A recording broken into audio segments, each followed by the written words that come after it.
It was towards the end of the Second World War in a city in Germany where a company, American company of soldiers found themselves in.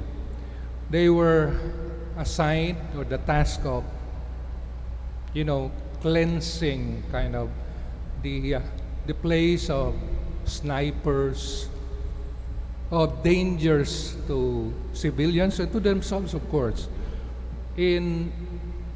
Among the military people, they call it mapping up operations. Para kung nagmamap, nililinis. So that's what they did. Okay. They found some refugees, of course, hiding. They helped them. Of course, some of the enemies whom they caught and captured and, of course, imprisoned. And after doing so, after a day, one of the soldiers found a church. So he said, "I'd like to thank God for keeping me safe and my companions." So pinuntahan niya. And how sad he was when he saw the church. It's a big cathedral even. Kita niya, butas-butas yung roof. Debris all over.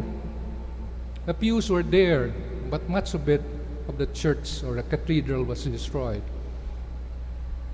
He went near to the altar, to the sanctuary, we call this the sanctuary, to pray. Thank God for safety. And of course, continue asking for continued safety from the Lord. When he was about to go out, by the side, he saw this big statue of the Sacred Heart of our Lord Jesus Christ. I'm sure that you have seen such a statue or on the pictures, no? The Lord pointing his left hand to his heart and then his right hand. Problem is, wala na po yung kamay.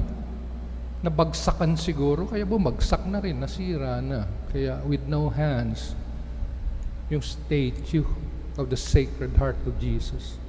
Awa siya. You know what he did?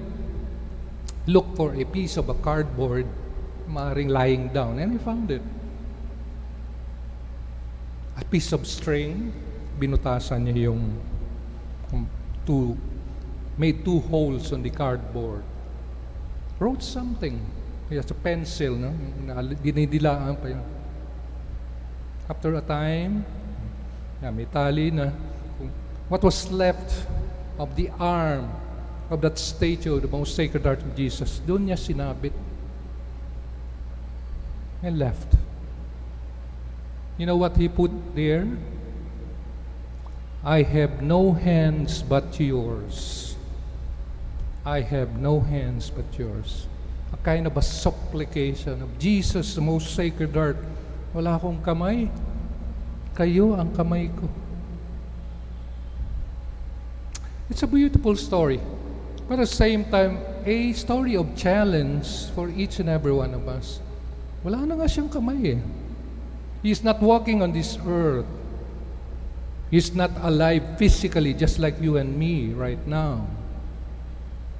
And thus he says to each and every one of us, I have no hands but yours. When those who heard John the Baptist preaching, asking for conversion, people were saying, what shall we do? And maybe that's the question that we also pose to the Lord. What shall we do? You know, it need not be a spectacular thing that we do in order to be the hands and also the feet of our Lord in today's world. Are you a parent? Be a hand and feet of the Lord. In what way? Kayong mga bata-bata pa, maliliit pa yung mga anak ninyo, guide your children.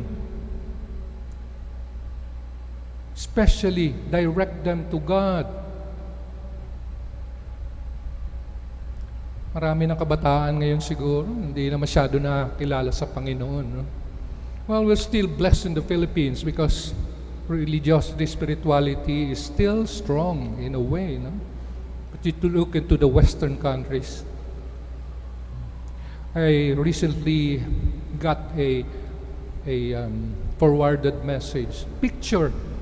Hindi ko maintindihan una, pero nakikita ko, what is it? What was it? A burning church, big church. Where was it? Alberta, Canada. Totoong nangyari. Arsonists burning that, and that was the 9th or something church that was being burned. People don't know God, don't respect God anymore, that they could burn the house of God. Nanlumo ako. Naawa ako. Kawaw, sayang ang church. The church is still there. So as a parent, continue to guide your children to the church. That's one big responsibility that you have. Are you a doctor, a nurse, a medical frontliner? And by the way, thank you sa inyong ginagawa. Napakaganda po niyan. Unbelievable how you have risked and are risking your lives, especially during this pandemic. Continue what you do out of service, out of love, out of sacrifice, out of a risk for your own selves. Okay? Are you a lawyer? Speak the truth. So many lies going around the world. Kaya nga yung fake news na yan, naging parang part na ng vocabulary natin. Di naman yung part ng vocabulary natin some years back. So many lies. Tayong lahat, wag na nating dagdagan yung kasinungalingan na yan. Always, let us check first if what we read, if what we pass, what we forward in our messenger, email, or stories to other people are true. Are you a Catholic? Well, I can only presume that everybody now here in this church and you out there in your homes, wherever you are, joining us in this live streaming, are Catholics. Be witnesses to the Lord. By your lives, pagpatuloy pa natin pagsaksi sa Panginoon, pakita natin, buhay pa ang Diyos sa buhay natin, sa pamilya natin. Nagdadasal pa tayo. May pagmamahal at pagmamalasakit tayo sa kapwa. Hindi ho tayo nagmumura, hindi ho nagriringgan sa atin ng masasamang salita. But we keep on being good witnesses to the Lord. Ilan lang po yan, sabi ko. What shall we do? We all are in particular states of life, like me as a priest, as a religious of the Lord. You as lay people, kanya-kanya tayong ikangay pagtugon sa paanyaya, sa paghahamon ng Panginoon. I have no hands and feet but yours. Yan po ang message gusto ko ipaabot, especially as we are celebrating this Mass in honor of the most Sacred Heart of Jesus on the first Friday of July. We can only